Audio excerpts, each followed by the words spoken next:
నర్సాపురం ఎంపీగా నేను ఈసారి ఎన్నికల్లో పోటీ చేయబోయేది గ్యారంటీ. తప్పకుండా పోటీ చేస్తున్నా, మళ్ళీ గెలుస్తా.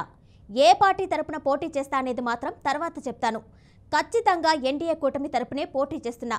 ఇలాంటి డైలాగులు వింటే చాలు రఘురామకృష్ణంరాజు అందరికీ గుర్తుకు వస్తారు.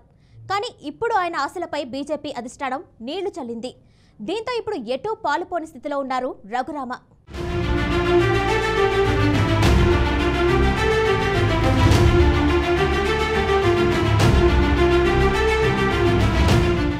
ఏపీలో వైసీపీ అభ్యర్థిగా పోటీ చేసిన నర్సాపురం నుంచి ఎంపీగా గెలిచిన నాయకుడు రఘురామకృష్ణంరాజు. ఎంపీగా ఎన్నికైన తర్వాత ఆయన రాష్ట్రంలో అధికారంలో ఉన్న వైసీపీ ప్రభుత్వ విధానాలతో విభేదించారు. పార్టీ అధినేత సీఎం జగన్మోహన్ రెడ్డి లక్ష్యంగా విమర్శలు చేశారు.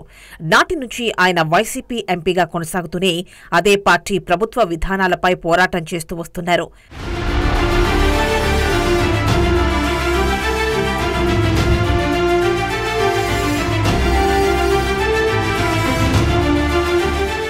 రెండు 2024 సాధారణ ఎన్నికల్లో ఏపీలో టీడీపీ, జనసేన, బీజేపీలు పొత్తు పెట్టుకోవడంతో ఆయన కూటమి అభ్యర్థిగా పోటీ చేయాలని భావించడమే కాదు, పోటీ ఖాయమని కూడా ప్రకటించారు. అయితే ఏ పార్టీ అభ్యర్థిగా అనేది తర్వాత చెబుతానని ప్రకటించారు.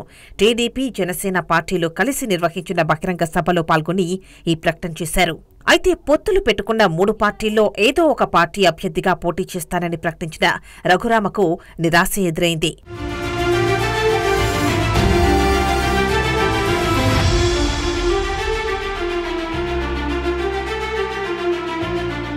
పొత్తులో భాగంగా నర్సాపురం టికెట్ తీసుకున్న బీజేపీ ఆ స్థానం నుంచి పార్టీకి చెందిన సీనియర్ నాయకుడు శ్రీనివాసవర్మ అభ్యర్థిత్వాన్ని ఖరారు చేసింది. బీజేపీ చేసిన ప్రకటన వాస్తవానికి రఘురామను నివ్వెరపరచొచ్చు. కానీ బీజేపీలో చేరకుండానే ఆ పార్టీ టికెట్ వస్తుందన్న ధీమా కూడా సరైంది కాదు కదా అని చాలా మంది విమర్శిస్తున్నారు. బీజేపీ టికెట్ ఖాయం చేసుకోవాలంటే ఆ పార్టీలో చేరి పార్టీ అధిష్టాన పెద్దలతో మాట్లాడుకుంటే వారు వేరే నిర్ణయం తీసుకునేవారు కావచ్చు అన్న అభిప్రాయం వ్యక్తమవుతోంది.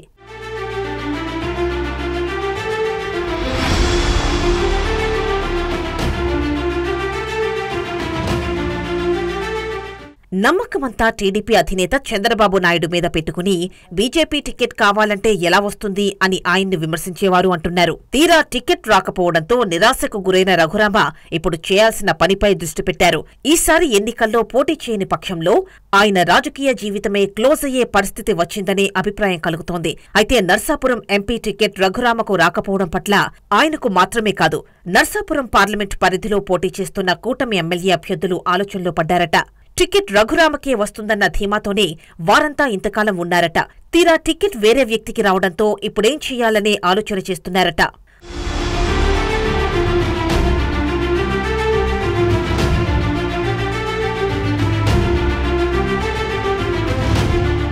అయితే రఘురామకృష్ణంరాజు గురించి టీడీపీ అధిష్టానం ఆలోచన చేస్తుందనే అభిప్రాయాన్ని నర్సాపురం లోక్సభ నియోజకవర్గం పరిధిలో టికెట్లు పొందిన ఎమ్మెల్యే అభ్యర్థులు వ్యక్తం చేస్తున్నారు. ఇప్పటికే వారంతా ఓ నాయకుని ఇంట్లో సమావేశమై అభ్యర్థి మార్పు గురించి 2 పార్టీల అధిష్టానాలతో మాట్లాడాలనే నిర్ణయానికొచ్చారట.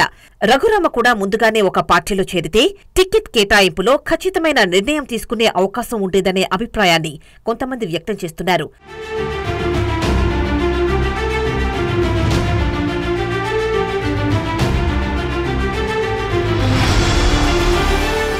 పార్టీల కంటే వ్యక్తే ఎక్కువన్నట్లు ఆయన ముందుగానే చేసిన వ్యాఖ్యలు కూడా ఆయనకు టికెట్ రాకపోవడానికి మరో కారణంగా చెబుతున్నారు.